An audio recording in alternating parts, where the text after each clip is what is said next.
Astaghfirullah wabarakatuh. Alhamdulillah wassalatu wassalamu ala Rasulillah wa ala alihi wa sahbihi wa mawalah wa la hawla wa la quwata illa billahi wa ba'du. Agak gelap ya, bapaknya gelap-gelap ngajinya ya, lebih khusyuk lagi ya. Ya, karena kata Bu Rangga tadi kitab masih di perjalanan, entah sampai di mana ini, sudah 2 minggu ya jalan-jalan kitabnya.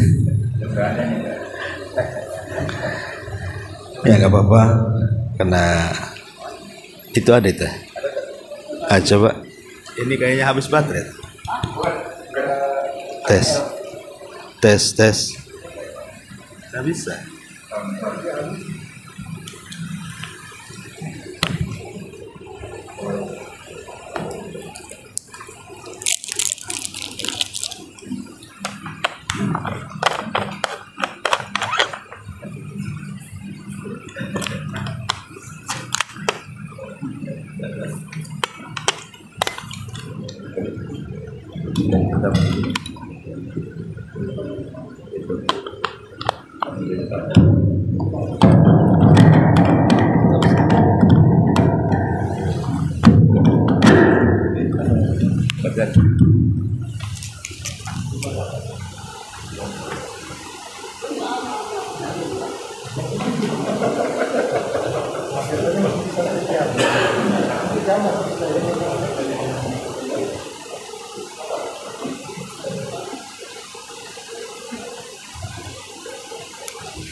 Ya, alhamdulillah, kita mulai saja membahas tentang kitab Fikih Asmaul Husna karya Profesor Dr. Abdul Razak bin Abdul Muhsin Al-Abbad Al-Badr.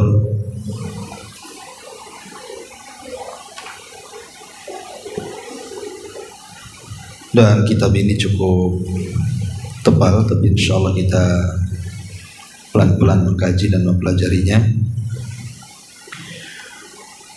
karena mempelajari tauhid al-asma dan sifat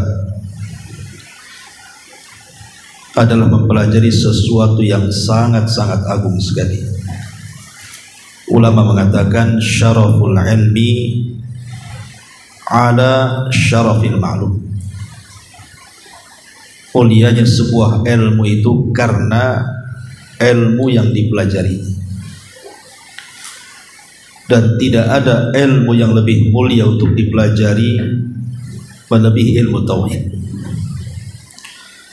karena dengannya kita diciptakan oleh Allah Subhanahu wa taala, wa ma khalaqtul jinna wal insa illa liya'budun. Tidaklah kami ciptakan jin dan manusia kecuali untuk beribadah kepada Allah Subhanahu wa taala.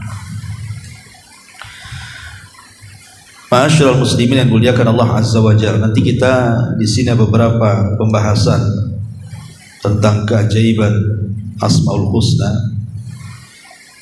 Di antaranya pengaruh nama-nama Allah dalam menciptakan alam semesta, kemudian juga pengaruh nama-nama Allah dalam peribadatan kita, kemudian juga pengaruh nama-nama Allah Subhanahu wa taala dalam kehidupan kita. Nanti semua akan dibahas dalam kitab ini, termasuk rincian tentang 99 nama Allah Subhanahu wa taala. Ma'asyiral muslimin yang dimuliakan Allah Subhanahu wa taala, sebelum kita masuk pada kitabnya, kita beri gambaran dulu seputar tauhid asma dan sifat ini. Pertama kita akan membahas tentang keutamaannya. Sebab kalau kita tahu keutamaan sesuatu, maka kita terdorong untuk semangat mempelajarinya. Sebab kalau tidak ada keutamaannya, malaslah orang mempelajarinya. Lah mempelajari Asmaul Husna dan juga sifat-sifat Allah Subhanahu wa taala yang mulia, yang tinggi. Pertama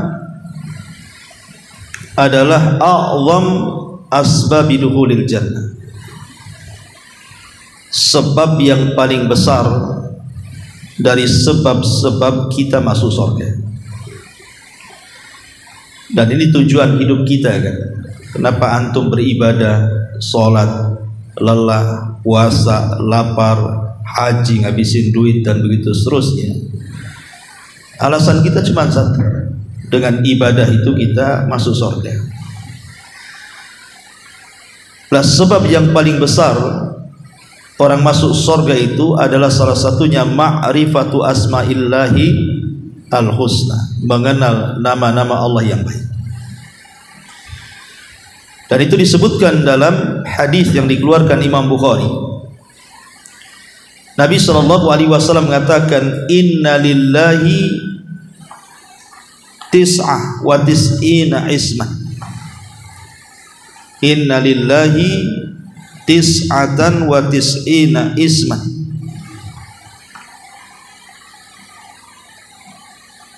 Mi'atan illa wahidatan, mi'atan illa wahidatan. Man ahsaha dakhalal jannah. Sesungguhnya Allah Subhanahu wa taala memiliki 99 nama. 100 dikurangi 1 artinya 99. Man ahsaha, siapa yang menjaganya, dakhalal jannata, maka dia dimasukkan ke dalam surga. Apa makna man ahsaha, siapa yang menjaganya? Menjaga 99 nama itu dijanjikan surga. Arti menjaga artinya ada 3 atau ada 4 poin yang disebutkan para ulama. Pertama, hifdzuha, menghafalnya. Kita menghafal 99 nama. Kemudian yang kedua, ma'rifatu ma'naha, mengenal makna-maknanya. Karena setiap nama itu memiliki makna tersendiri dari nama-nama Allah yang lainnya. Kemudian yang ketiga, al-amalu bimuqtadhaha, berusaha mengamalkan isi kandungannya. Seperti umpamanya kita meyakini Ar-Razzaq, Allah itu maha pemberi rizki. Berarti seluruh rizki yang ada pada kita itu adalah titipan Allah. Kalau itu adalah titipan Allah Subhanahu wa taala, kemudian Allah memerintahkan kita untuk mengeluarkan zakat, sedekah, kita keluarkan. Nah, itulah artinya kita mengamalkan isi kandungannya. Atau contoh yang lain umpamanya as-sami, Allah maha mendengar. Berarti sifatnya adalah Allah mendengar seluruh ucapan kita. Konsekuensinya berarti jangan sampai kita asal ngomong, karena setiap ucapan kita didengar Allah Subhanahu wa taala. Itu artinya mengamalkan isi kandungannya.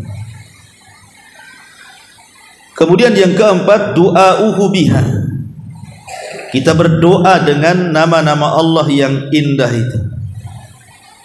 Karena Allah mengatakan walillahil asmaul husna fad'uhu biha. Allah itu memiliki nama-nama yang baik, maka berdoalah dengan nama-nama itu. Bahkan di antara syarat dikabulkan doa adalah berdoa dengan menyebut nama-namanya. Tentu disesuaikan dengan permintaannya. Kalau antum minta rizki, ya Razzaq, ya Razzaq, ya Razzaq, kan gitu. Kalau antum minta ampun, ya Ghaffar, ya Ghaffar, ya Ghaffar. Kalau antum minta rahmat, ya Rahman, ya Rahim, dan begitu seterusnya.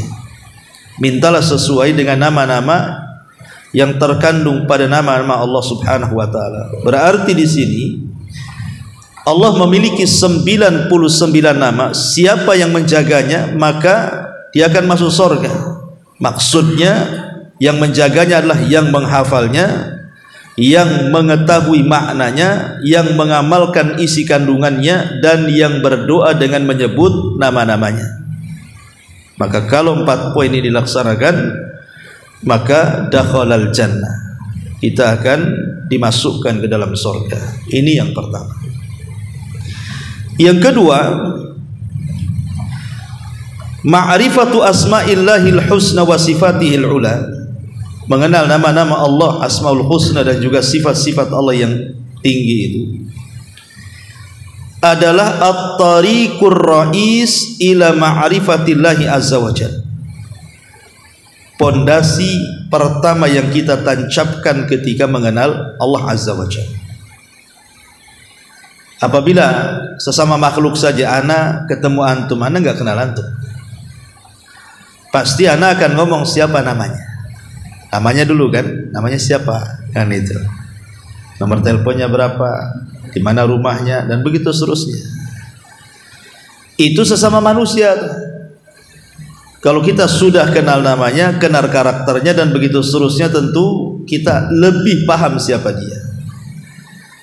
Maka walillahil masalul a'la, tentu permisalan kepada Allah jauh lebih tinggi dibandingkan permisalan kepada makhluk. Jadi kalau seseorang itu tidak paham tentang nama-nama Allah yang indah dan sifat-sifat Allah yang tinggi itu, maka selamanya Anda tidak akan pernah mengenal siapa Allah. Bagaimana cara mengenal siapa Allah kalau tidak tahu namanya, tidak tahu sifat-sifatnya? Makanya mengenal atau mempelajari nama-nama Allah dan sifat-sifat Allah yang tinggi ini sangat penting sekali. Sangat penting sekali. Karena kita akan mengenal siapa yang selama ini menciptakan kita, memberikan rezeki kepada kita, memberikan kehidupan dan kematian kepada kita, dan begitu seterusnya. Ma'asyiral muslimin yang muliakan Allah azza wa jalla. Dan mengenal Allah itu kan ada dua. Maksudnya mengenal Allah itu yang bersyirikat antara kita dengan semua makhluk. Seperti ketika kita mengenal ciptaan-ciptaan Allah. Ada langit, ada bumi, ada gunung, ada hutan, ada binatang, ada kita, dan begitu seterusnya. Itu menunjukkan apa? Adanya Allah kan. Semua orang paham. Baik mukmin ataupun kafir. Baik orang jahil atau orang berilmu. Karena orang-orang musyrik sendiri ketika ditanya, wala in sa'altahu man khalaqas samawati wal ardh, kalau engkau bertanya kepada orang-orang musyrik siapa yang menciptakan langit dan bumi, sayaquluna Allah, mereka akan berkata Allah. Ada yang sifat pengenalan kepada Allah itu bersyirikat antara kita dengan banyak manusia. Tetapi ada yang mengenal Allah itu lebih khusus dibandingkan mereka. Hanya orang-orang yang mempelajarinya saja, yaitu ketika kita berusaha mendalami nama-nama Allah dan sifat-sifat Allah, maka kita akan lebih kenal lagi. Bukan hanya sekedar di sana ada pencipta, di sana ada pengatur, di sana ada penguasa, tapi lebih daripada itu, kita akan lebih kenal lagi siapa Tuhan kita. Karena kalau sudah mengenal nama-namanya, mengenal sifat-sifatnya, otomatis kedekatan kita dengan Allah jauh lebih dekat lagi. Ini yang kedua. Yang ketiga, ma'rifatu asma'illahil husna wa sifatil ula, mengenal nama-nama Allah yang indah, asmaul husna, dan sifat-sifat Allah yang tinggi itu adalah aslu kulli ibadatin, asal pada tiap-tiap ibadah, pondasi pada tiap-tiap ibadah. Karena mengenal Allah subhanahu wa ta'ala, kenapa mengenal Allah subhanahu wa ta'ala adalah pondasi atau dasar kita beribadah kepada Allah azza wa jalla. Kita tahu bahwa isi Al-Quran dan juga hadis Nabi SAW tidak lepas dari dua perkara kan? Kalau tidak perintah, larangan. Artinya kalau tidak perintah, Allah memerintahkan sholat, zakat, puasa dan kebaikan yang lainnya, ataupun larangan, tidak boleh syirik, tidak boleh zina dan begitu seterusnya. Itu secara umum syariat yang diturunkan Allah kepada kita. Lah, kita tidak mungkin akan mengenal bagaimana caranya mengerjakan sebuah perintah atau meninggalkan sebuah larangan kalau tidak mengenal siapa yang memerintah, siapa yang melarang. Kalau kita tidak mengenal siapa yang memerintah, siapa yang melarang, macam mana kita akan melakukan atau mengerjakan sebuah perintah dan menjauhi larangan? Oh, yang memerintahkannya saja kita nggak kenal. Makanya kenapa Mu'adz bin Jabal radhiyallahu an, sebagaimana hadis yang dikeluarkan Bukhari Muslim, ketika Rasul mengutus Mu'adz ke Yaman, apa kata Rasul? Falyakun awwal ma tad'uhum ilaihi an yuwahhidullaha fa idza arafullaha fa akhbirhum annallaha qad iftarada alaihim khamsa salawatin ila akhiril hadis. Kata Nabi SAW kepada Mu'adz, ya Mu'adz, kalau engkau dah sampai di Yaman, ini yang kau hadapi ini bukan sembarang orang, tapi ahli kitab, punya ilmu. Lain dengan Mekah, orang musyrik nggak punya ilmu, mereka punya kitab. Ya. Maka yang pertama kali kau dakwahkan kepada mereka, ajak mereka ke dalam tauhid, kata Rasul. Ajak dulu mereka ke dalam tauhid. Kemudian kata Nabi SAW, apabila mereka sudah mengenal Allah, maka habarkan kepada mereka Allah mewajibkan 5 waktu solat dan begitu seterusnya. Kalimat awal ma tad'uhum ilaihi an yuwahhidullah fa idza arafullaha. Ini syahidnya di sini. Ajak mereka ke dalam tauhid sampai mereka mengenal Allah. Dan tidak mungkin mengenal Allah kecuali dengan mengenal nama dan sifatnya, kan kita. Kenalkan kepada mereka siapa Tuhan kita Allah. Kenalkan nama-namanya, kenalkan sifat-sifatnya. Karena kalau mereka sudah kenal, apapun yang Allah perintahkan pasti mereka akan lakukan. Apapun yang Allah larangkan pasti mereka akan tinggalkan. Makanya hadis selanjutnya, kalau mereka betul-betul sudah mengenal Allah, sampaikan kepada mereka tentang kewajiban sholat. Karena sudah mengenal siapa yang memerintahkan dan siapa yang melarang. Dari sini kita tahu bahwa mengenal nama-nama Allah dan sifat-sifat Allah yang tinggi itu adalah pondasi setiap ibadah yang kita lakukan. Ini yang ketiga. Yang keempat, ma'rifatu asma'illahil husna min a'zamil asbabi li ijabati du'a. Mengenal asmaul husna itu adalah seagung-agungnya sebab, sebesar-besarnya sebab seseorang ketika berdoa akan diijabah Allah. Jadi kalau doa kita ingin diijabah oleh Allah Subhanahu wa taala, maka ucapkan nama-nama Allah yang indah itu. Karena itu syarat terkabulkannya doa. Syarat terkabulkannya doa adalah dengan tawassul bi asma'illahi, dengan nama-nama Allah Subhanahu wa taala sebagaimana yang Allah katakan dalam surah Al-A'raf ayat 180, walillahil asmaul husna fad'uhu biha. Dan Allah itu memiliki nama-nama Allah yang indah, maka berdoalah dengan nama-nama itu. Seperti apa contohnya? Ya tadi saya katakan, seperti kita mengatakan Allahumma ya Ghaffar ighfirli, Allahumma arhamni, Allahumma arhamni ya Rahman, Allahumma arhamni ya Rahim, Allahumma arhamni. Atau Allahumma ya Razzaq, Allahumma arzuqni. Wahai Zat yang Maha Pengampun, ampuni dosaku. Wahai Zat yang Maha Pengasih, rahmati aku. Wahai Zat yang Maha Pemberi rizki, berikan rizki kepadaku. Seperti itu. Terserah antum minta apa, karena semua nama-nama Allah itu lengkap sesuai dengan permintaan kita. Kalau antum mau baca semua tidak ada masalah, lebih baik lagi kan gitu.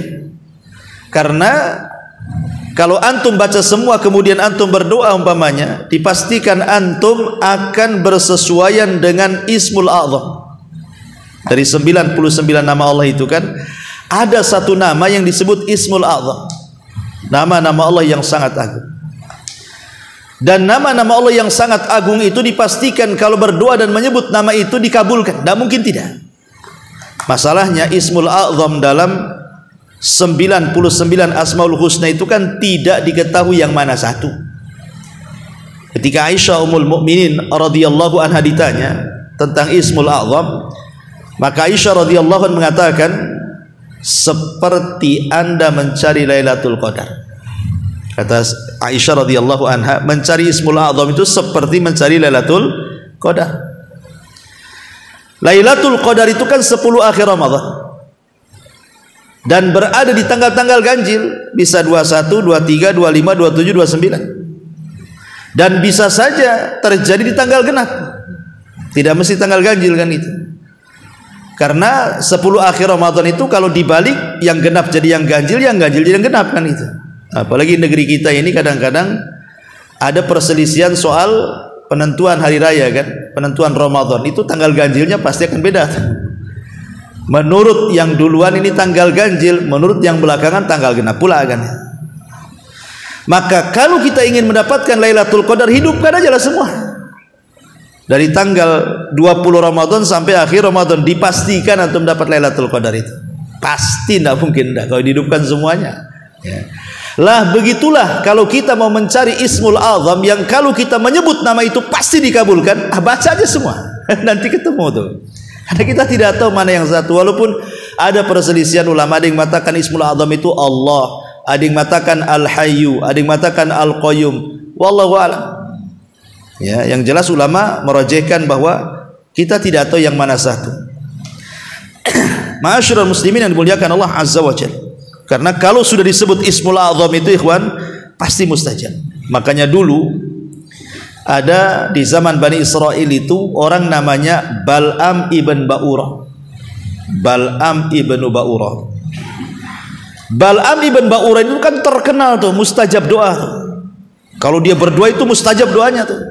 Kenapa rahasianya? Karena Bal'am ibn Ba'urah itu menguasai Ismul A'zam, nama Allah yang agung yang ada dalam Taurat. Cuman karena dia diselewengkan mendoakan keburukan kepada Nabi Musa dan Bani Israel, makanya tidak diijabah oleh Allah. Masa Nabi Musa didoakan keburukan kan? Nggak mungkin kan itu. Dia Nabi kan itu. Ma'asyiral muslimin yang dimuliakan Allah Azza wa Jalla. Ini yang keempat. Yang kelima, bahwa Allah Subhanahu wa taala yuhibbu man ahabba asma'ihil husna wa sifatihil ula. Jadi Allah Subhanahu wa taala sangat mencintai orang yang mencintai nama-namanya. Allahu yuhibbu man ahabba asma'ahu al-husna wa sifatihil ula. Allah mencintai orang yang mencintai nama-namanya dan sifat-sifatnya yang sangat tinggi. Ma'asyiral muslimin yang dimuliakan Allah Azza wa Jalla, ingat kisah tentang Sariyah yang pernah saya kisahkan ketika mentafsirkan surah Al-Ikhlas. Nabi SAW kan mengutus sebuah pasukan. Kemudian sebelum diberangkatkan, maka Rasul biasanya ketika memilih siapa yang paling berhak untuk menjadi pemimpin pasukan khusus itu, maka Rasul akan bertanya soal hafalan Quran biasanya, bukan skill perang dulu. Ya, berapa kamu hafal Quran? Sekian juz. Kamu sekian juz. Kamu sekian juz. Maka yang paling banyak hafalannya kata Rasul, anta imamuhum. Engkau yang jadi pemimpinnya. Begitu. Ya, Rasul itu kalau menseleksi siapa yang menjadi pemimpin perang gitu ya, maka diseleksi dari hafalan Quran. Bukan dari ketangkasan atau skill perangnya, tidak. Itu nomor 2 gitu. Nomor 1-nya pasti ditanya soal hafalan dulu. Karena imam perang itu juga imam sholat masalahnya. Dia harus memimpin pasukan dalam pertempuran, juga harus memimpin pasukan dalam sholat-sholatnya. Makanya juga dipilih yang paling baik hafalannya. Karena tahu bahwa Al-Quran itu sesuatu yang sangat agung dan mempengaruhi kemenangan perang. Berangkatlah pasukan ini. Ketika kemudian sepanjang perjalanan, tentu yang jadi jenderal perang juga jadi imam sholat gitu. Masalahnya setiap dia sholat tidak pernah membaca kecuali Qul huwallah. Rakaat pertama qul huwallah, rakaat kedua qul huwallah lagi. Kayak antum qul huwallah aja. Tapi antum kan karena pendek saja, senang kan itu. Kalau ada ayat surat lebih pendek dari qul huwallah, mungkin itu pula yang antum baca. Kalau sholat sah dengan toha, mungkin toha Allahu Akbar, Yasin Allahu Akbar kan. Tapi tidak boleh, karena toha Yasin gak ada maknanya. Harus yang ada maknanya. Alif lam mim ruku nggak boleh, harus alif lam mim dzalikal kitabul la raiba fihi hudal lil muttaqin baru ruku. Baru kan ada maknanya. Kan itu ya. Jadi akhirnya pasukan ini ya gimana? Dia dipilih itu karena banyak hafalannya, tapi ketika sholat kenapa pula al-ikhlas terus? Gantilah hafalan. Kok kan dipilih karena banyak hafalan? Tapi dia mengatakan kalau kalian tidak suka bermakmum denganku, buat jamaah sendiri gitu. Ya enggak berani lah. Udah ditunjuk jadi amirnya, harus sholat di belakangnya kan gitu. Akhirnya kemudian Allah takdirkan perang itu dimenangkan oleh kaum muslimin, pulang mereka.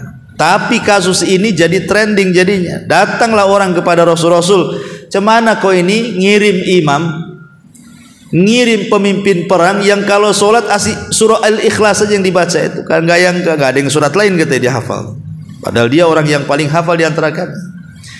Maka Rasul memanggil amir itu dan mengatakan kepada amir ini, kenapa engkau lakukan seperti itu? Apa tidak ada ayat yang lain kau baca? Tapi dia mengatakan, ya Rasulullah, fa'in wa ana uhibbu an aqra'a biha. Rasul, kenapa aku suka dengan surat itu? Memang aku suka dengan surat itu masalahnya. Aku sangat suka dengan surat itu. Maka Rasul berikan alasan, kenapa kau suka? Maka dia mengatakan, li'annaha sifatur rahman, karena di dalam surah Al-Ikhlas itu terdapat sifat-sifat Allah yang rahman, ahad, somad. Dan itu ya, itu kan sifat-sifat Allah, nama-nama Allah yang agung dan sifat-sifat Allah yang mulia. Ketika Nabi tahu alasannya kenapa kemudian dia terus membaca itu, karena cinta dengan nama-nama Allah yang tinggi yang mulia itu. Maka Rasul mengatakan apa? Hubbuka iyyaha adkhalakal jannah. Kecintaanmu kepada surat Al-Ikhlas karena ada sifat Rahman di situ, maka Allah akan masukkan kau ke surga. Dari sini apa? Bahwa Allah mencintai orang yang mencintai nama-namanya. Sehingga Rasul mengatakan kecintaan kita kepada nama Allah menyebabkan kita masuk surga. Ini yang kelima. Yang keenam, man arafa asma Allahil husna wa sifatihil ula kama yanbaghi faqad arafa kulla syai'in. Siapapun yang mengenal nama-nama Allah yang husna, yang indah, dan sifat-sifat Allah yang tinggi, tentu sebagaimana yang harus kita yakini dan yang layak kita yakini untuk Allah, faqad arafa kulla syai', maka dia sudah mengetahui segala sesuatu. Jadi kalau kita ini mempelajari nama-nama Allah dan sifat-sifatnya dan kita paham, maka kita mengetahui segalanya. Karena contoh umpamanya kita paham bahwa di antara nama Allah itu adalah Al-Khaliq umpamanya. Allah itu zat yang Maha menciptakan. Berarti kita tahu bahwa selain Al-Khaliq adalah makhluk. Berarti kita makhluk, semua makhluk selain Khaliq itu. Mau gunungnya, mau lautannya, mau langit buminya, mau jinnya, mau malaikatnya, semua makhluk. Karena kita tahu bahwa Khaliq itu hanya Allah. Ketika kita kemudian meyakini bahwa Allah itu Ar-Razzaq, Maha pemberi rizki, berarti selain daripada Allah semuanya marzuk, semuanya diberikan rizki oleh Allah subhanahu wa ta'ala. Tidak makhluk yang berakal, malaikat, jin dan manusia, tidak makhluk yang tidak berakal, gunung-gunung, semuanya Allah yang kasih rizki. Wa ma min dabatin fil ar illa 'alallah rizquha. Atau kalau mengenal siapa nama Allah, umpamanya Allah itu kita kenal Al-Malik, Raja, berarti seluruh di bawah Allah adalah hambanya. Kalau kita mengenal Allah, Allah itu Al-Ghani, Maha Kaya, berarti selain Allah semua miskin. Kita ini semua fuqara ilallah, miskin, butuh kepada Allah. Jadi kalau kita mempelajari nama Allah, jadi tahu semuanya. Ya, itulah makanya pentingnya mengenal nama Allah. Jadi kita tidak akan sombong di hadapan Allah. Apa yang disombongkan? Ketika kita mengatakan Allah raja, berarti kita ini budaknya. Ketika Allah mengatakan kaya, berarti kita ini miskin. Ketika Allah subhanahu wa ta'ala mengatakan pencipta, kita ini yang diciptakan. Apa yang disombongkan lagi di hadapan Allah subhanahu wa ta'ala? Ma'asyiral muslimin yang dimuliakan Allah azza wa jalla. Kemudian yang nomor 7, mengenal nama-nama Allah al-husna, ma'rifatu asma'il husna wa sifatil ula turithu khasyatallahi azza wa jalla. Mengenal nama-nama Allah yang indah dan sifat-sifat Allah yang tinggi itu melahirkan perasaan takut dan juga harap dan juga cinta. Dan 3 perkara ini termasuk arkan ibadatil qalbi, rukun ibadah hati. Rukun ibadah hati itu ada 3. Pertama cinta, yang kedua takut, yang ketiga harap. Dan itu bisa kita dapatkan dengan mempelajari nama dan sifat-sifatnya. Contoh saja umpamanya Bismillahirrahmanirrahim. Bismillahirrahmanirrahim. Alhamdulillahirabbil alamin. 2 ayat ini saja melahirkan 3 sifat ini. Karena sifat Allah kan terbagi menjadi beberapa bagian. Ada yang disebut dengan sifat jalalah. Sifat jalalah itu sifat yang menunjukkan keagungan Allah, kebesaran Allah, kemahaan Allah. Itu namanya jalalah. Ada yang disebut dengan sifat jamalah. Sifat jamalah itu sifat yang menunjukkan kelembutan, keindahan. Jadi satu sisi ada sifat itu menunjukkan apa? Kemuliaan, kemahaan gitu ya, kemahakuasaan, kebesaran, keagungan. Sisi lain terbalik, ada sifat menunjukkan kelembutan, keindahan gitu. Lah sifat yang menunjukkan azamah itu akan melahirkan takut. Jadi sifat Allah itu yang menunjukkan Allah itu maha perkasa, maha segala-galanya, ala kulli syai'in qadir gitu ya. Itu akan melahirkan takut, ikhwan. Karena kalau Allah subhanahu wa ta'ala maha perkasa, berarti tidak ada siapapun yang bisa menyakiti Allah, tapi Allah bisa menyakiti siapapun. Karena Allah itu qahir fauqa ibadi. Dia bisa saja mengirimkan apapun bencananya kepada hamba-hambanya. Lahir perasaan takut kan? Takut kalau Allah subhanahu wa ta'ala sewaktu-waktu mengirim bencana pada kita. Karena Allah itu qahir, aziz ya. Tapi satu sisi juga melahirkan, ini melahirkan sifat takut tuh. Tapi satu sisi juga melahirkan sifat harap dan sifat cinta ketika kita berhadapan dengan sifat-sifat Allah yang lembut, yang jamal, yang indah, seperti Rahman, Rahim. Berarti sifatnya apa? Kasih sayang. Berarti kalaupun kita seandainya banyak dosa gitu kan, masihlah ada kesempatan bertobat dan Allah terima, karena Allah itu rahmatnya lebih luas dibandingkan murkanya. Ada harapan diterima kan itu ya. Nah, kemudian juga lahir sifat cinta, karena dari harapan itu muncul perasaan cinta, cinta kepada Allah subhanahu wa ta'ala, karena Allah masih memberikan kesempatan kepada kita. Lah disitulah mempelajari nama Allah dan sifat-sifat Allah itu ya, terwarisilah 3 sifat yang mulia ini: cinta, harap, dan takut. Kemudian yang nomor 8, mempelajari nama Allah subhanahu wa ta'ala, mempelajari nama-nama Allah subhanahu wa ta'ala, asmaul husna, dan sifat-sifat Allah yang tinggi. Sabilun ilan najati minadz dzunubi wal ma'asi wa iqbalu ala ta'ati. Salah satu jalan untuk menyelamatkan kita terbebas dari dosa-dosa dan maksiat, dan kita lebih fokus untuk bisa melakukan kepada ketaatan kepada Allah subhanahu wa ta'ala. Ma'asyiral muslimin yang dimuliakan Allah azza wa jalla, karena kalau kita mempelajari contohnya umpamanya Allah subhanahu wa ta'ala, bisa saja di antara nama-nama Allah adalah Al-Muntakim ya, apa namanya, memberikan suatu ketika akan memberikan hukuman kepada hamba-hambanya. Bisa saja Allah subhanahu wa ta'ala ghadab ataupun marah itu kan diantara sifat Allah, tapi kan itu sifat fi'liyah ya. Kalau saya boleh gambarkan biar antum tidak pusing. Jadi setiap nama itu kan mengandung sifat. Ingat, setiap nama Allah itu pasti ada sifatnya.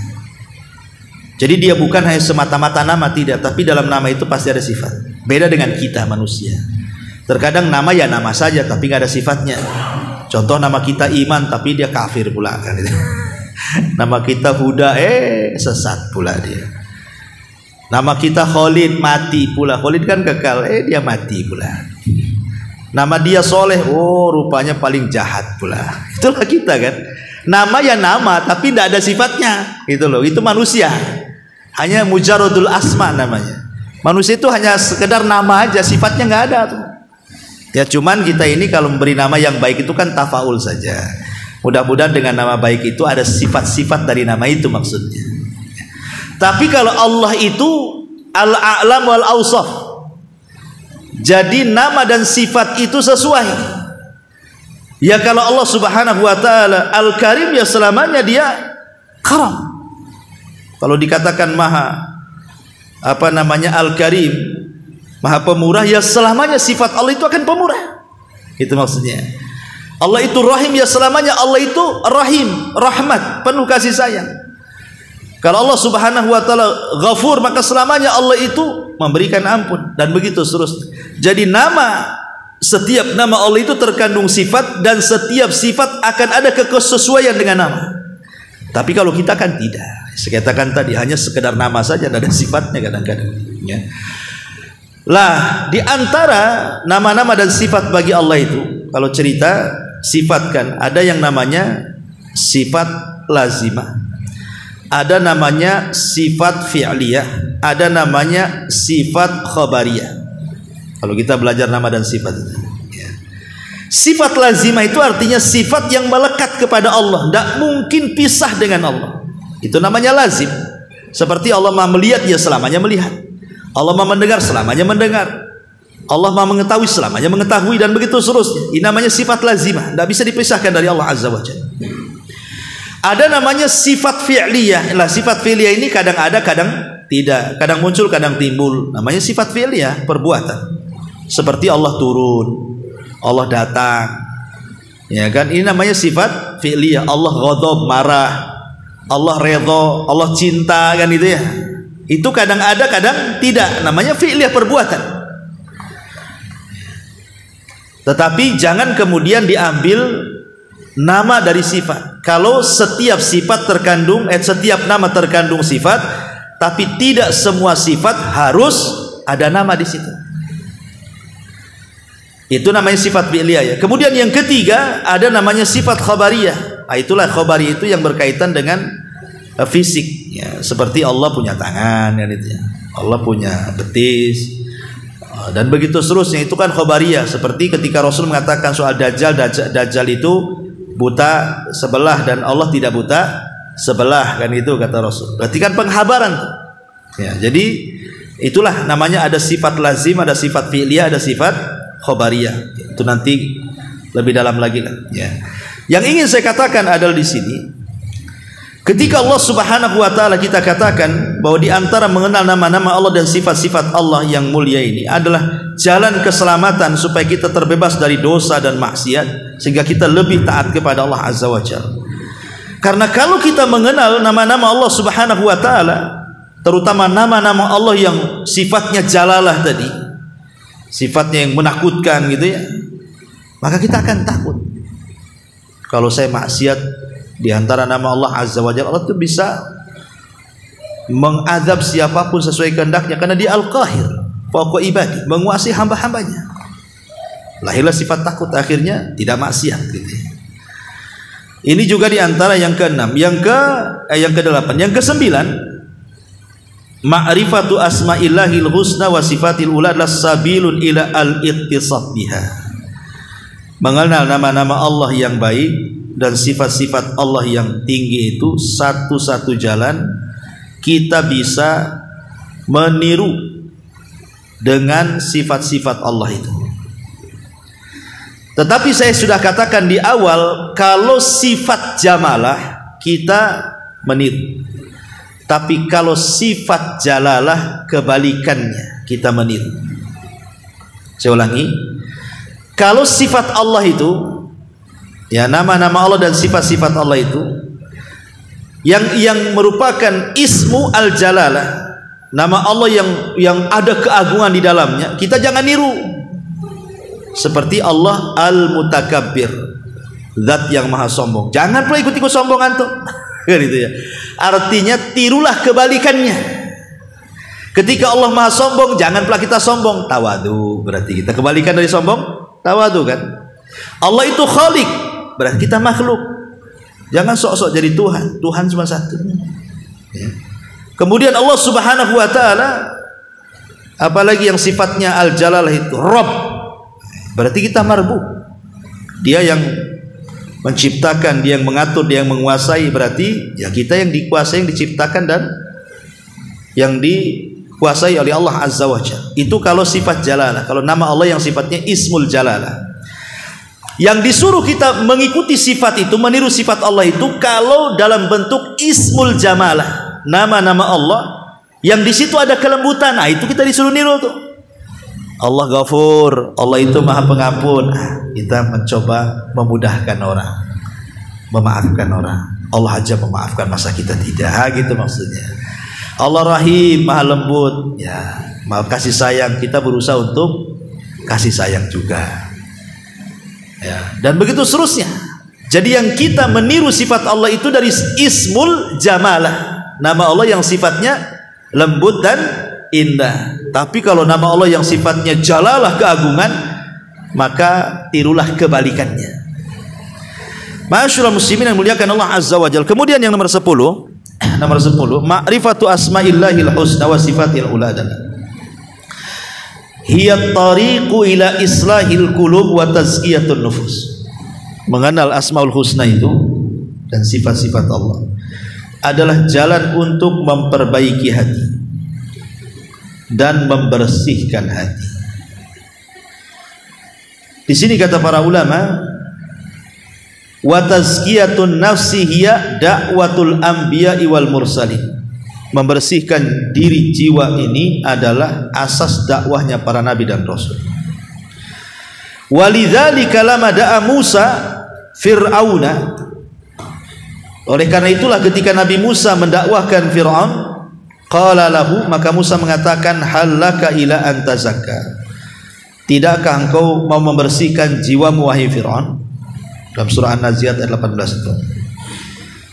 Dan juga Allah mengatakan kepada dakwah Nabi kita Muhammad dalam surah surah Jumat ayat kedua, huwallazi ba'atsa fil ummiyina rasulan minhum yatslu alaihim ayatihi wa yuzakkihim wa yuallimuhumul kitaba wal hikmah.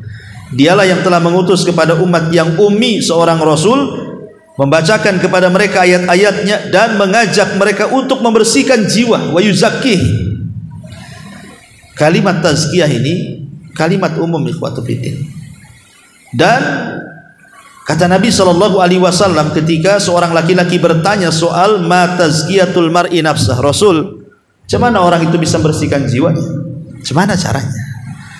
Maka Nabi SAW mengatakan, ya'lam annallaha ma'ahu haitsu kana. Engkau tahu Allah itu bersamanya dimanapun ia berada. Kalau kita merasa Allah bersama kita dimanapun kita berada, hati kita akan tenang, karena ada Allah. Masalahnya mau takut sama siapa? Ada Allah kok, kan itu ya. Lah tidak mungkin kita ini meyakini Allah bersama kita, Allah ada bersama kita, walaupun dia berada di atas ketinggian, tetapi kebersamaannya akan terus bersama kita kaum muslimin, kecuali kita mempelajari nama-nama Allahnya dan sifat-sifatnya, kan itu. Baru kita yakin Allah itu senantiasa bersama kita dimanapun kita berada. Tapi bukan berarti Allah di mana-mana, tidak. Maksudnya kebersamaan di sini ya Allah memantau, Allah melindungi, Allah menjaga, dan begitu seterusnya. Ya. Ma'asyiral muslimin yang dimuliakan Allah azza wa jalla. Kemudian yang nomor 11, annal ilma billahi wa asma'ihi wa sifatihi dan mempelajari ilmu tentang Allah, tentang nama-namanya, tentang sifat-sifatnya, asyraful ulum wa ajalluha alal itlaq. Semulia-mulianya ilmu, seagung-agungnya ilmu secara mutlak. Ya, kalau kita mempelajari nama-nama Allah, sifat-sifatnya, wujud Allah Subhanahu wa taala, inilah ilmu yang sesungguhnya yang antum harus pelajari. Karena selama ini antum beribadah kepada siapa? Kepada Allah. Antum sholat untuk siapa? Untuk Allah. Antum puasa untuk siapa? Untuk Allah. Antum zakat untuk siapa? Untuk Allah. Antum datang lo ke pengajian untuk siapa? Karena Allah.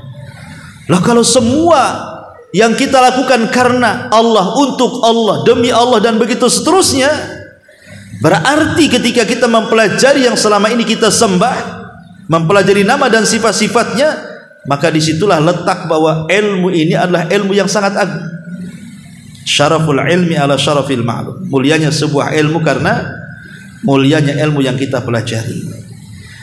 Kemudian juga yang nomor 12, anna ma'rifatallahi ta'ala bi asma'ihil husna mimma yazidul iman.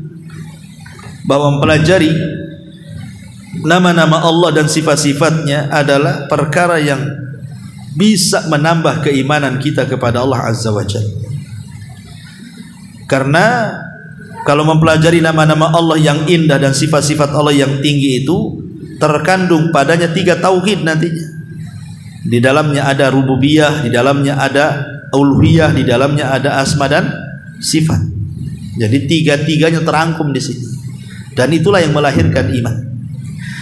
Kemudian yang nomor 14, nomor 13, annallaha khalaqal khalqa liya'rifuhu wa ya'buduh. Allah ketika menciptakan kita sebagai makhluknya, tujuannya apa? Supaya kita kenal Allah, supaya kita menyembah Allah. Dan inilah maksud tujuan pertama Allah ciptakan kita. Bahkan diutusnya para nabi dalam rangka mengenalkan Allah. Bahkan diturunkannya kitab-kitab langit dalam rangka mengenalkan Allah. Bahkan alam semesta dari gunung-gunungnya, lautannya, langit buminya, galaksi-galaksinya, dan begitu seterusnya, tidak lain dan bukan kecuali hanya ingin mengenalkan di sana ada Allah. Segala sesuatu itu yang terjadi di alam semesta itu, Allah ingin mengenalkan siapa zatnya, siapa dirinya. Makanya diutus nabi, diturunkan kitab, bahkan disyariatkan jihad sekalipun, karena memperjuangkan Allah Subhanahu wa taala, kan begitu. Lah hakikat mengenal Allah itu adalah dengan cara apa? Mempelajari nama-nama dan sifat-sifatnya. Kalau kita tidak mempelajari nama, macam mana kita akan kenal siapa yang kita sembah? Ya. Ma'asyiral muslimin yang dimuliakan Allah Azza wa Jalla. Kemudian yang nomor 14, annal ilma bi asma'il husna aslu lil ilmi bi kulli ma'lum.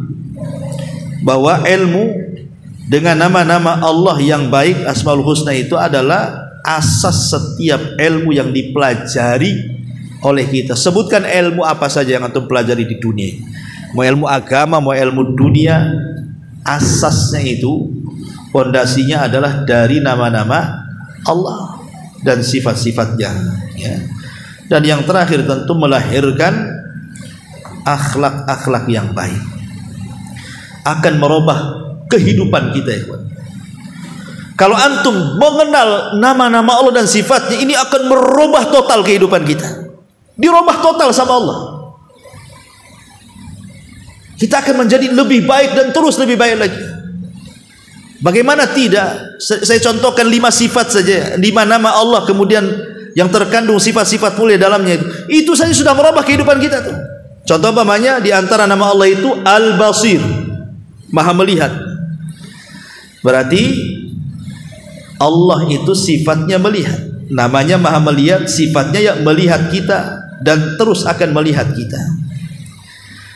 Ketika kita yakin bahwa Allah Subhanahu wa taala Maha melihat, konsekuensinya kita yakin juga kita dilihat Allah Subhanahu wa taala, dan itu tertanam pada diri kita, maka akan menimbulkan satu ibadah yang merupakan ibadah yang paling tinggi yang disebut dengan al-ihsan. Ihsan itu ibadah paling tinggi dalam Islam itu. Kan urutan Islam itu kan Islam, iman, ihsan paling tinggi. Apa ihsan itu? an ta'budallaha ka'annaka tarahu fa illam takun tarahu fa innahu yarakan gitu. Engkau beribadah kepada Allah seolah-olah engkau melihat Allah. Kalau engkau tidak yakin Allah, engkau melihat Allah, yakini Allah melihat engkau. Seolah-olah engkau melihat Allah kan kayaknya berat, tapi meyakini Allah melihat kita kan bisa. Ketika kemudian keyakinan kita bahwa Allah maha melihat dan kita merasa dilihat Allah, tidak mungkin antum maling. Kenapa? Ada yang melihat. Memang tuan rumah tak tahu saya maling itu, tapi Allah tahu. Tidak mungkin korupsi. Memang atasan tak tahu, Allah tahu. Ya, tidak mungkin kemudian kita bermaksiat. Saya sudah sembunyi dari keluarga, dari tetangga, dari teman-teman. Hanya saya dan dia saja. Allah tahu. Ya. Lah ketika itu tertanam satu sifat ini saja kan, satu nama Allah kan, maha melihat tuh. Baik kita ini, nggak ada yang buat jahat lagi. Karena takut kan gitu. Seperti Ibrahim ibn Adham menasihati anak muda. Kata anak muda ini, ya imam, saya ini kayaknya nggak bisa meninggalkan maksiat. Nggak bisa meninggalkan maksiat? Iya, nggak apa-apa, tapi lakukan 5 perkara katanya. Kalau kau bisa melakukan 5 perkara, silahkan maksiat. Anak muda mengatakan, ya imam, sebutkan 5 perkara itu. Sebutkan gitu. Yang pertama, ya, kalau kau ingin maksiat, ya, silahkan maksiat, tapi jangan maksiat di bumi yang bukan bumi Allah. Agar itu di mana? Bumi ini semua milik Allah. Berat ini ya Allah. Semua planet milik Allah. Nggak ada planet yang nggak milik Allah tuh. Kalau gitu, boleh yang kedua, silahkan maksiat, tapi jangan makan dari rizki Allah. Ya nggak mungkin lah. Semua rizki dari Allah. Yang ketiga, silakan maksiat tadi, cari tempat yang Allah tidak tahu. Di mana kira-kira itu? Di lubang mana tuh? Nggak ada, semua Allah tahu. Yang keempat, ya imam, ya gitu saja sudah. Kalau kau ingin maksiat nggak apa-apa, tapi nanti kalau ada malakul maut datang mau nyabut nyawamu, tawar-tawaran dengan dia. Jangan dicabut dulu lah, besok aja aku hari ini tobat dulu, bisa katanya. Kalau bisa ya silahkan tawar-tawaran dengan malaikat maut. Yang terakhir aja imam katanya, berat semua nih 4-4-nya. Yang kelima apa? Yang kelima, kalau kau mati kemudian malaikat Zabaniyah menyeret kamu ke neraka, kau halolah Zabaniyah itu. Jangan masukkan aku ke neraka, masukkan aku ke surga. Bisa? Kalau bisa, lakukan maksiat. Kalau tidak bisa, jangan maksiat. Tapi lihat kata-kata Ibrahim bin Adham, salah satunya apa? Silahkan maksiat, tapi cari tempat yang Allah tidak tahu. Mana ada Allah tidak tahu? Maka kalau kita meyakini Allah itu maha melihat, dan kita yakin kita dilihat Allah, maka terjadilah sifat muraqabah alias ihsan. Ini baru sifat Allah aja kita sudah baik. Gimana dengan as-sami, Allah mendengar, kemudian Allah alim, Allah mengetahui. Makin baik lagi. Maka kalau kita mempelajari nama-nama Allah yang indah ini, kawan, akan merubah semua kehidupan kita. Inilah 15 poin tentang rahasia di balik nama-nama Allah Subhanahu wa ta'ala. Tetapi ada yang ingin saya bahas sedikit. Saya pernah di YouTube itu ada seseorang yang melakukan pengobatan dengan asma dan sifat, dengan pengobatan Asmaul Husna. Jadi saya perhatiin itu. Awalnya saya karena bahas ini jadi tertarik, jadinya saya nonton jadinya. Jadi dia tulis. Jadi contohnya umpamanya dia ingin mengobati telinga. Mungkin telinga budak atau apa gitu. Itu nanti ditulis di kertas nama Allah As-Sami, maha mendengar. Kemudian diletakkan di air itu. Dimasukkan ke air. Jadi tulisannya As-Sami, maha mendengar, dimasukkan ke air sambil kita menyebut nama-nama asma Allah. As-Sami, As-Sami, Ya Sami, Ya Sami, Ya Sami. Kemudian nanti diambil tetesannya, dicelupkan ke telinga. Nanti hilang budeknya itu. Kalau penyakit telinga katanya. Ya kalau penyakit yang lain ya sesuai dengan nama Allah gitu. Apa penyakitnya, ambillah nama yang sesuai dengan penyakit itu. Jadi saya coba-coba baca-baca. Rupanya ada fatwa daripada Asy-Syaikh Ibnu Utsaimin rahimahullahu taala. Kita tahu bahwa obat itu terbagi menjadi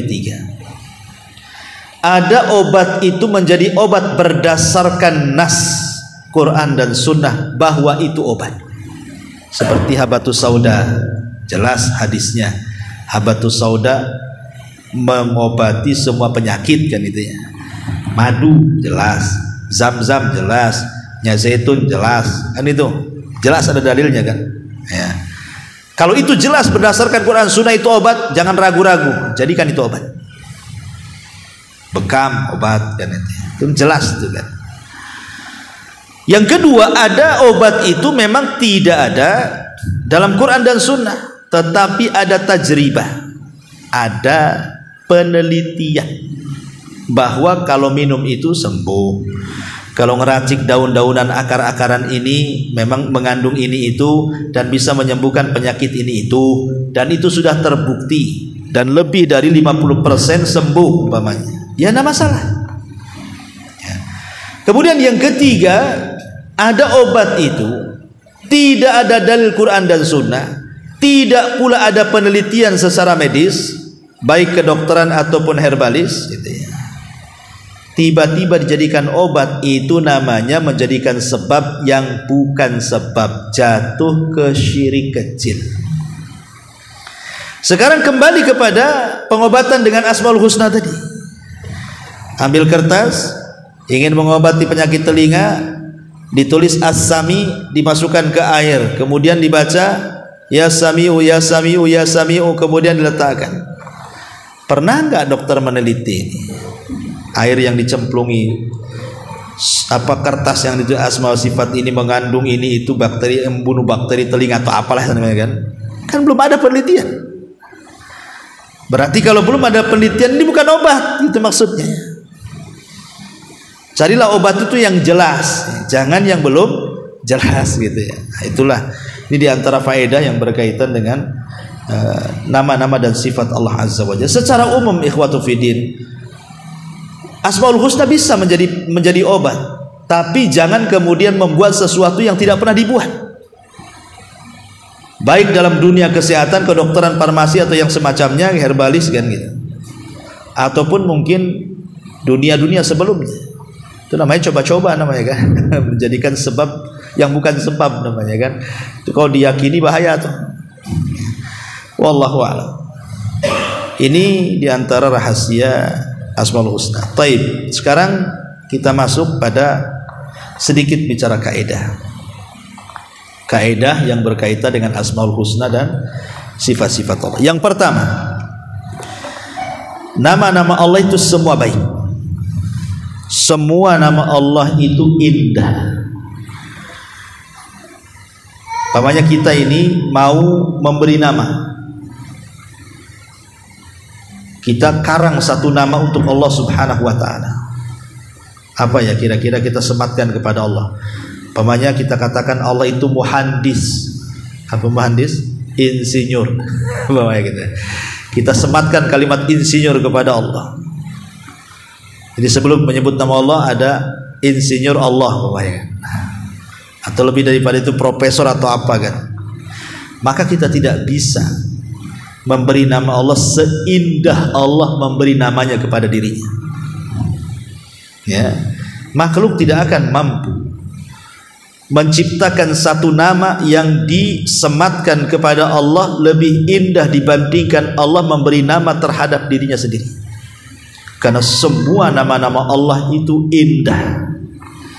Bisa dipahami? Nah, itulah nama-nama Allah. Kenapa disebut husna? Husna itu ghayatul husni, puncak dari keindahan, itu disebut husna. Ini yang pertama. Yang kedua, isbatu asma'illahi ta'ala wa sifatihi.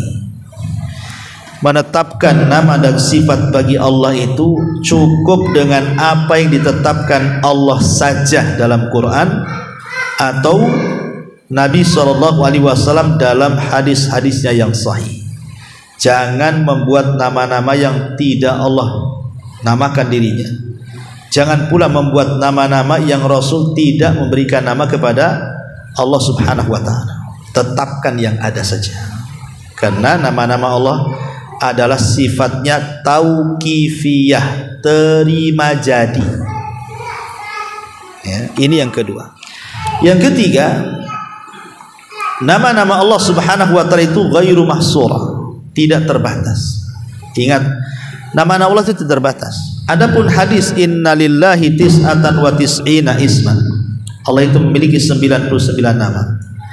Faman ahsaha dakhalal jannah, siapa yang menjaganya masuk surga. Ini bukan pembatasan.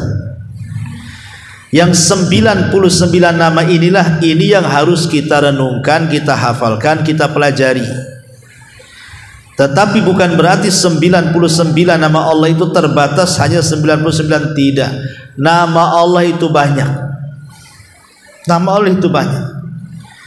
Makanya kenapa Nabi SAW mengatakan dalam sebuah hadis ketika bicara soal nama-nama Allah Subhanahu wa ta'ala, di antara salah satu kandungan doanya adalah ista'sarta fi ilmil ghaibi indak, apa yang kau sembunyikan dari kegaiban yang ada di sisimu. Lah kalimat apa yang kau simpan dalam kegaiban yang ada di sisimu itu menunjukkan bahwa nama Allah itu banyak sebenarnya. Cuman yang kita tahu 99. Samalah dengan malaikat. Malaikat itu kan tidak tahu jumlahnya kecuali Allah kan. Tapi yang kita tahu namanya kan tak banyak gitu ya. Sama dengan Nabi dan Rasul kan banyak. 120 sampai 124.000 Nabi. Tapi yang kita kenal namanya kan tak banyak. Atau 315 Rasul yang kita kenal namanya tak banyak.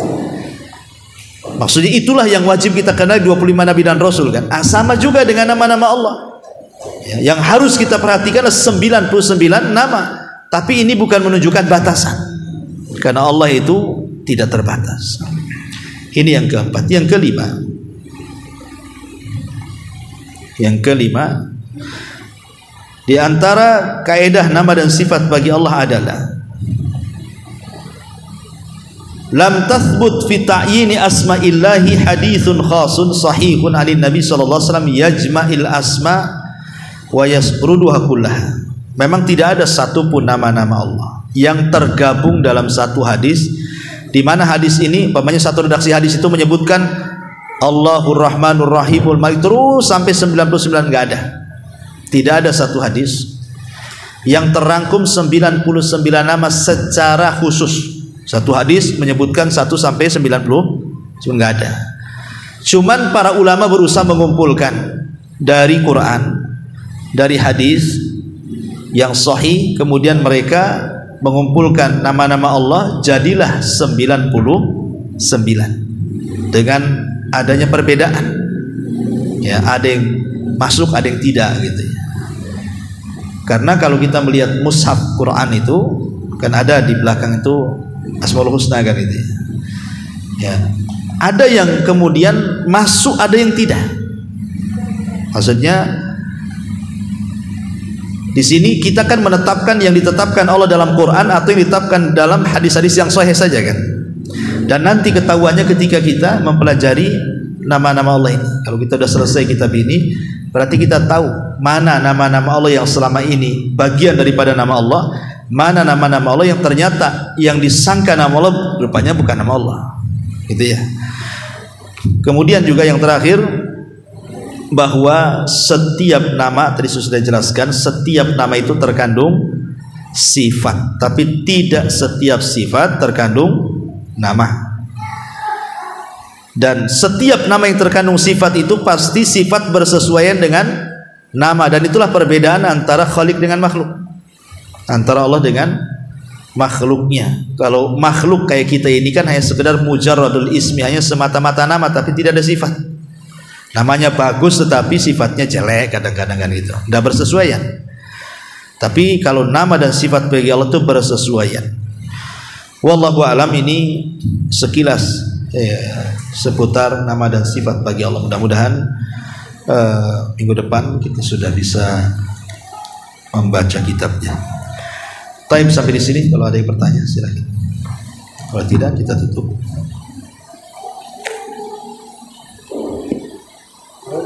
Ya. Waalaikumsalam.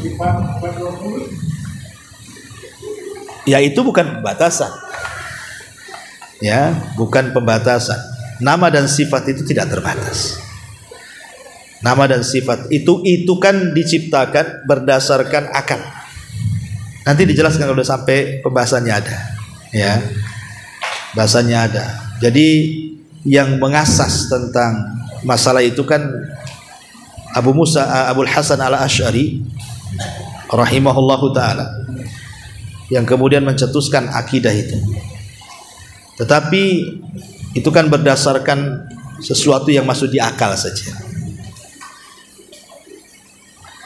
Bismillah Ustaz, apa hukumnya jika kita memberi nama anak dengan sifat Allah seperti Rahman, namanya di ujung terakhir? Nama di ujung terakhir, berarti di awalannya apa? Arif Rahman gitu ya. Arif Rahman, Arif Rahim.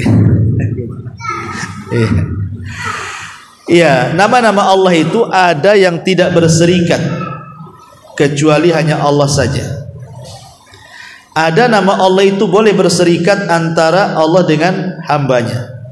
Ada nama-nama itu yang diambil dari sifat tapi terkandung kekhususan bagi Allah. Saya contohkan begini. Yang tidak boleh berserikat Allah. Makanya dulu ada seorang mutanabbi, seorang penyair, dikafirkan para ulama gara-gara punya anak dikasih nama Allah. Anaknya kasih nama Allah, dikafirkan para ulama mutanabbi itu. Punya anak kasih nama Allah, siapa namanya? Allah katanya. Kafirkan para ulama. Nggak boleh kasih nama anak kita Allah. Rabb, itu khususan bagi Allah. Ya, itu namanya nama yang tidak boleh berserikat kan ini. Kemudian contoh yang kedua boleh berserikat seperti Al-Aziz. Boleh berserikat. Siapa namanya Al-Aziz? Makanya dalam surah Yusuf Allah mengatakan Imra'atul Aziz. Nah, di situ yang merawat Nabi Yusuf kan namanya Al-Aziz. Perempuannya Zulaiha kan. Kan namanya Al-Aziz.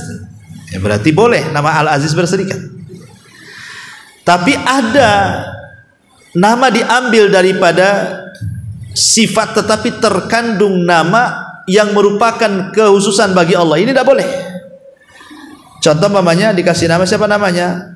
Namanya Malikul Muluk, rajanya para raja, atau mungkin bahasa ya, raja di raja gitu ya. Tidak boleh.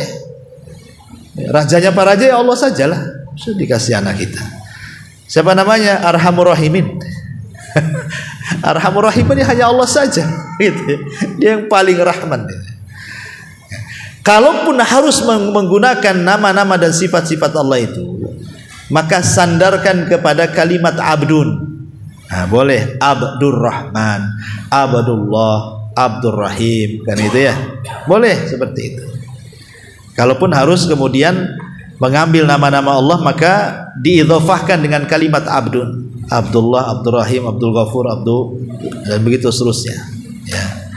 Adapun kalimat alif Rahman, alifur Rahman ya, alifur Rahman, alifur Rahman. Alif itu artinya yang lembut.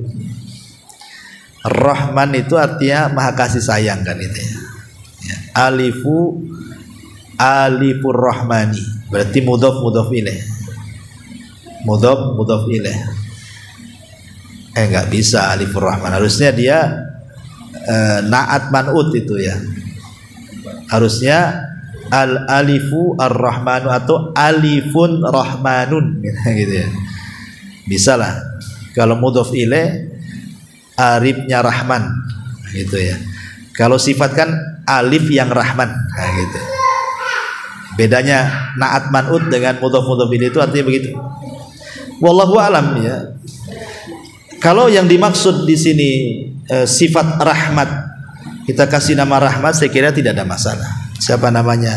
Rahmat. Ya, karena sifat. lain dengan Ar-Rahman. Siapa namanya Ar-Rahman? Tak boleh. Itu namanya nama Allah kan gitu ya.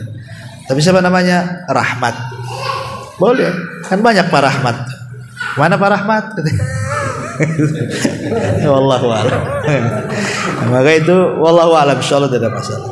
Ya. Baik, sampai di sini.